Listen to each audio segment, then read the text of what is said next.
So joining me today is DolanDrumpf, and I'm going to ask you some questions. Your safe word is going to be saltwater taffy. So if I take you someplace that you don't want to go, you just say saltwater taffy, and I'll just skip it and go on to the next question. All right, that works. And I don't want you to be nervous, even though my YouTube channel has over 250 followers now. I saw that. Just relax. I'll just jump in with what is your investing history? Investing history, I would say the first time I started a brokerage account was back in 2007. I got a hot tip from a taxi driver. Wasn't really a taxi driver, but similar to the Uber driver tips, about a company called Dendreon. Dendreon was a biotechnology company. It had a kind of a customized cancer treatment that was called Provenge. It was basically a tailored treatment for to attack cancer cells. And I knew a guy whose son was in the Coast Guard who knew a guy that said, oh man, this is the hot thing. This is going to be approved by the FDA. Everyone's going to make money off of it. And I'm like, oh, that sounds too good to be true. And I looked it up and I started my first brokerage account at Scott Trade. And I invested in Dendreon back when it was like, it was probably around $4 or $5 a share. And then in around March of 2007, an advisory committee voted unanimously that their data was pretty much solid and that it would show efficacy. And the stock just rallied hard. It went up to, I don't know, $20, $25 a share. And I sold it and started playing some of the other companies that were in that same landscape and just gambling, basically, just straight shares, just, buying and selling. I started with like $500. I got up to like $6,000 and that was kind of fun. So when you trade, even now, what's your goal? Are you thinking 30 years down the road or 30 minutes down the road? I don't trade very often anymore. I did. The last time I traded heavily was when the COVID lockdowns first started.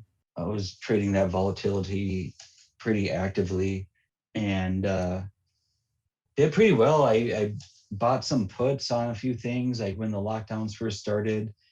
I had some puts on Carnival Cruise Line as soon as like news came out that they were quarantining their first cruise ship and stuff like that, just thinking like, okay, well, this might be really bad and let's see what happens. It wasn't a lot of money, $1,000 or so on puts, but they were gambles, out of the money stuff. And some of them paid off really well. And did you have an idea in your mind, like, I want to get 50%, 100%, 20%? Those were gamble plays.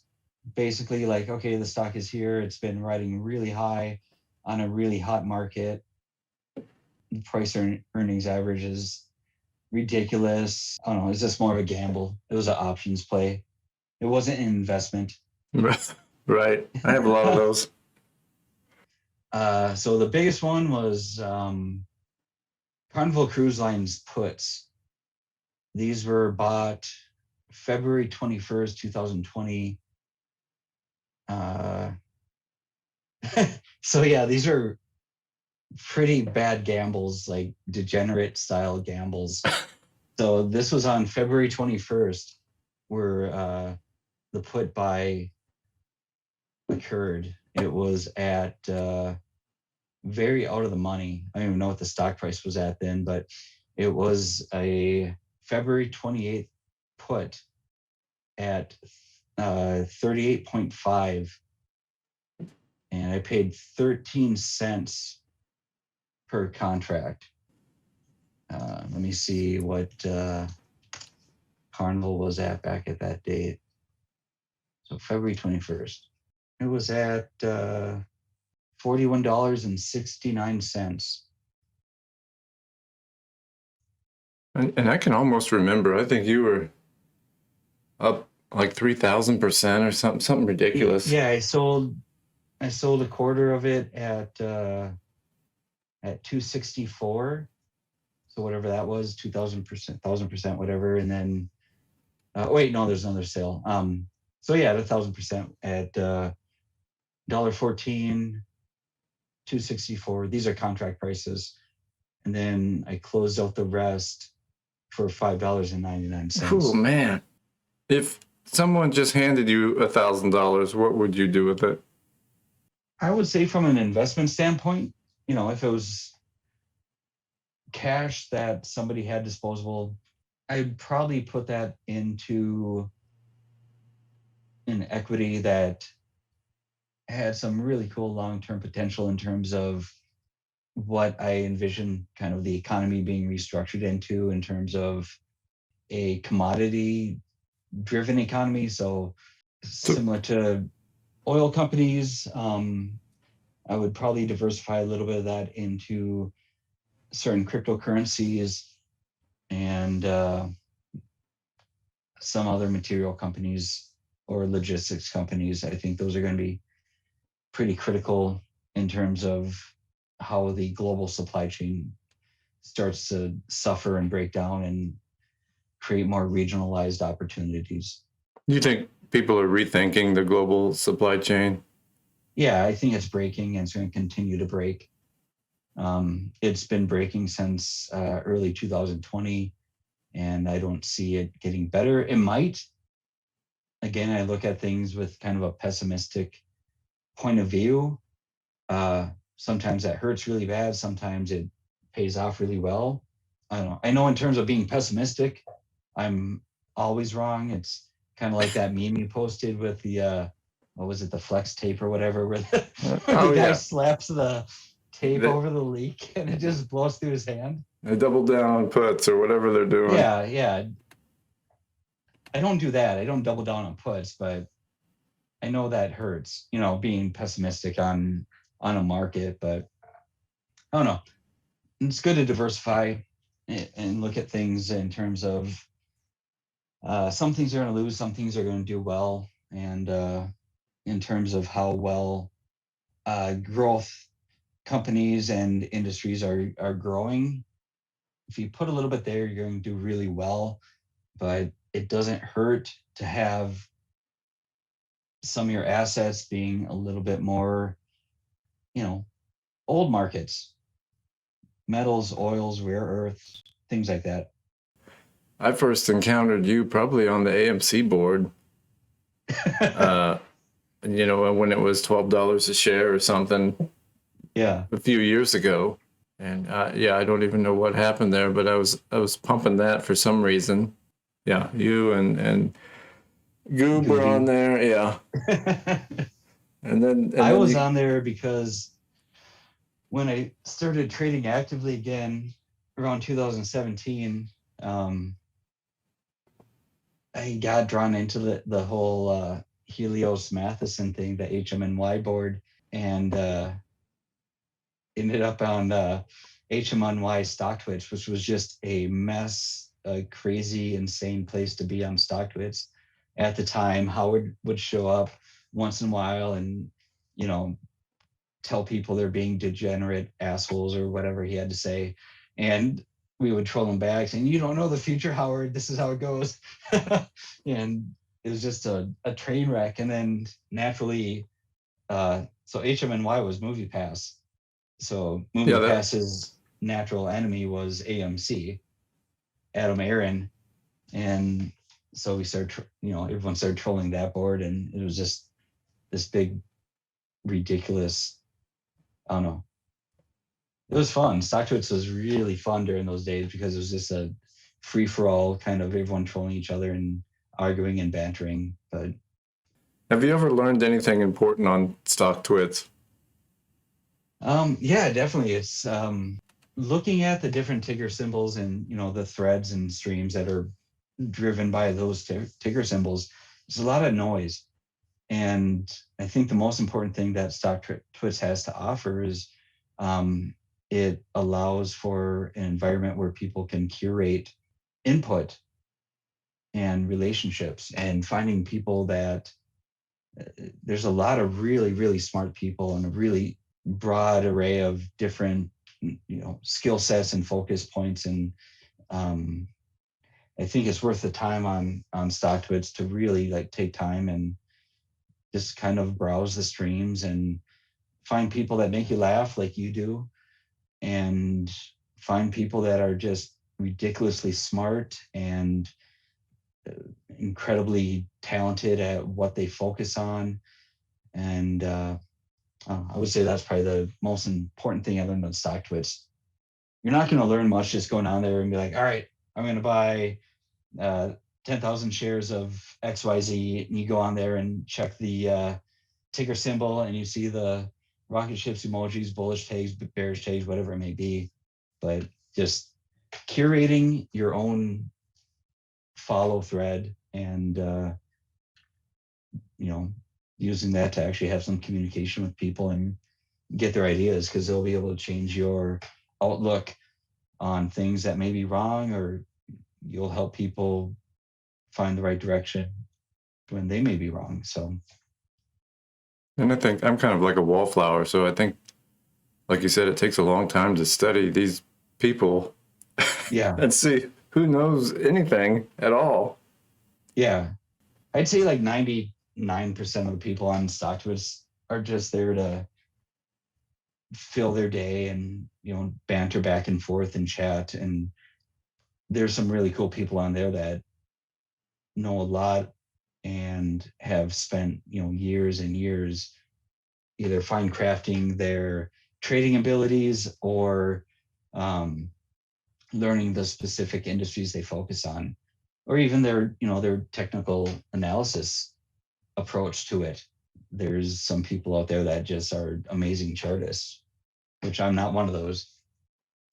I like cup and handles, descending wedges, stuff like that, but I don't rely a lot on charting. Yeah, I know enough just to get into the bad trades. Yeah, same here. Where's Lord Wilmer at? He's on Twitter. He's actually in Washington, D.C. right now.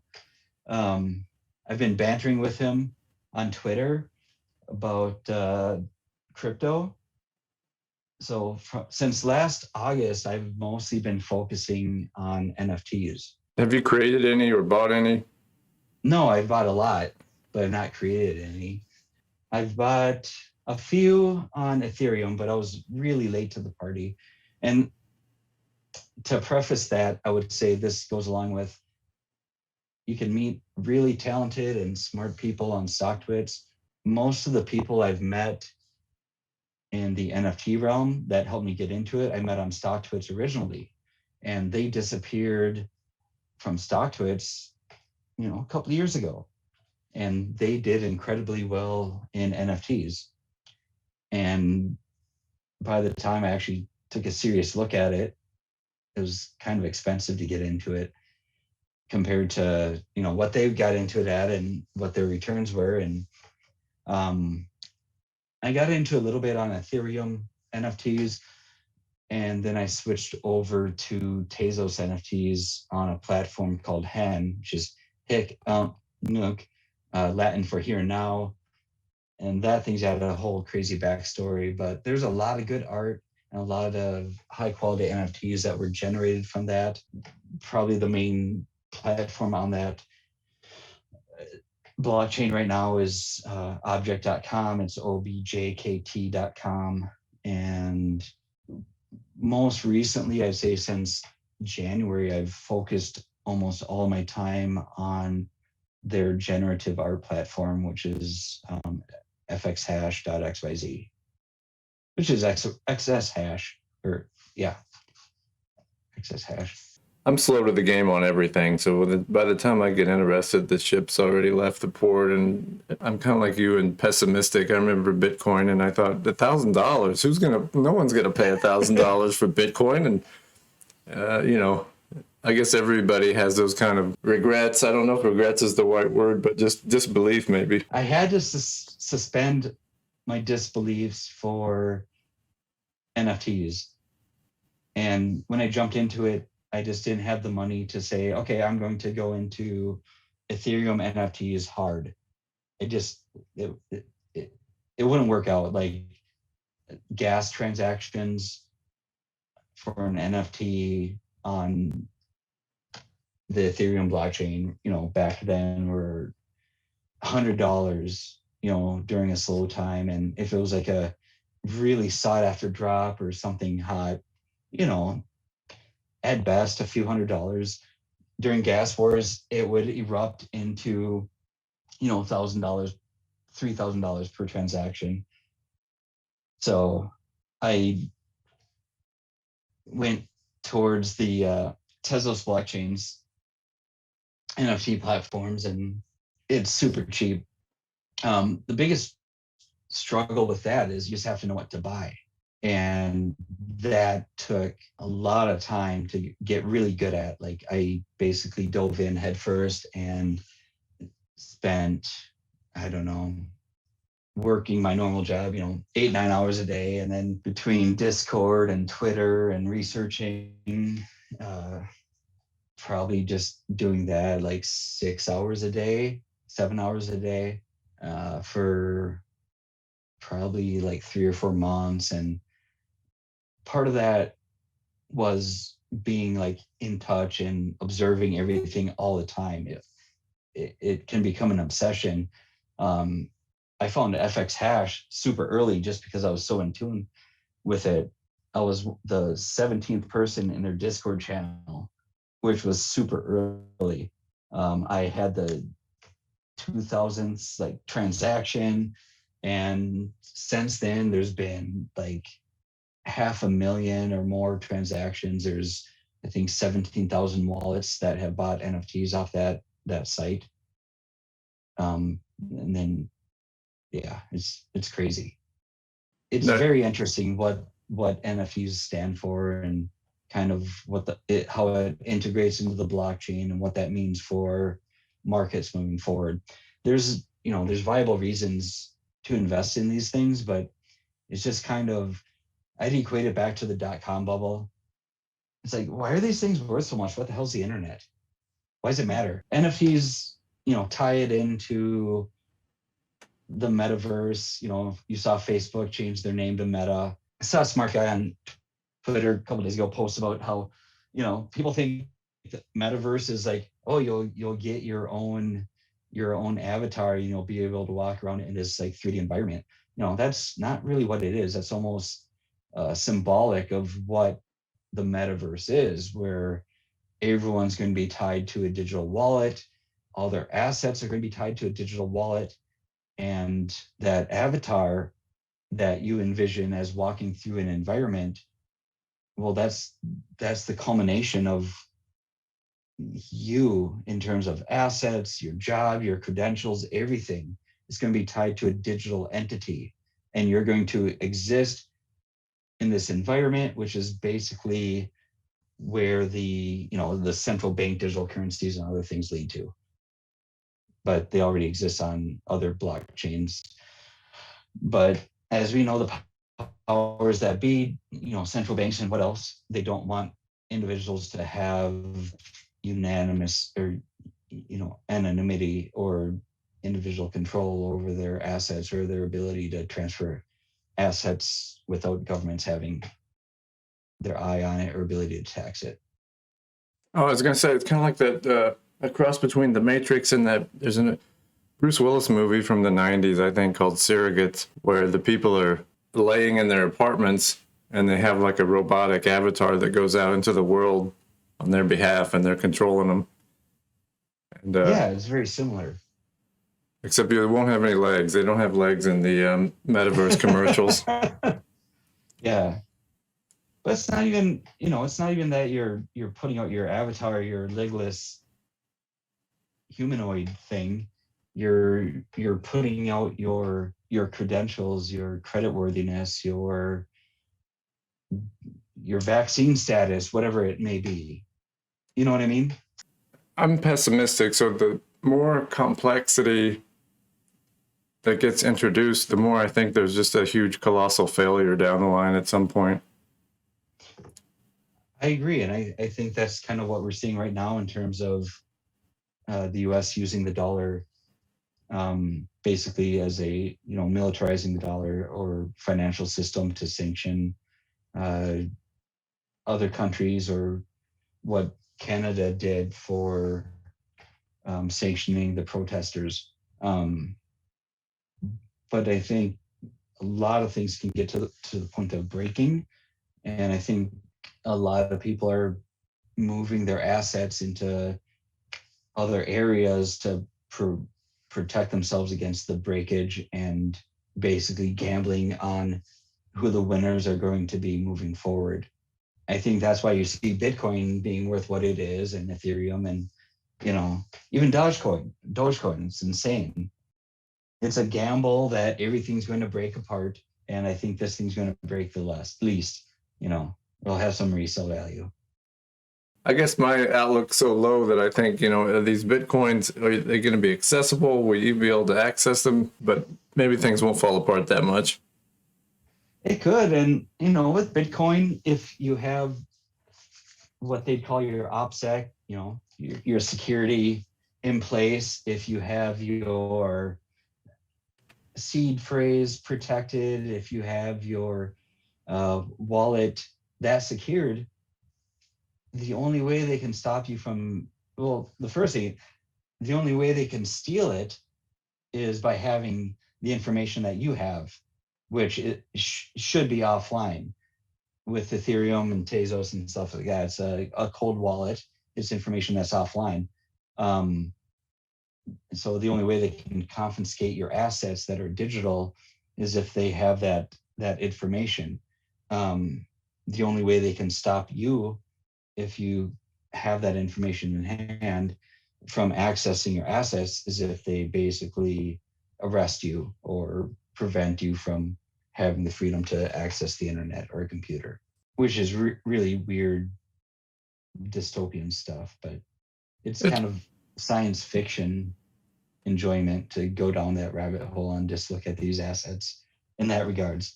Is there anything that you want to say to the YouTube /StockTwits world? Keep on communicating freely and sharing ideas, and not being afraid to communicate those ideas with others. And the big thing is, be afraid of Tommy. He's like 7 feet tall.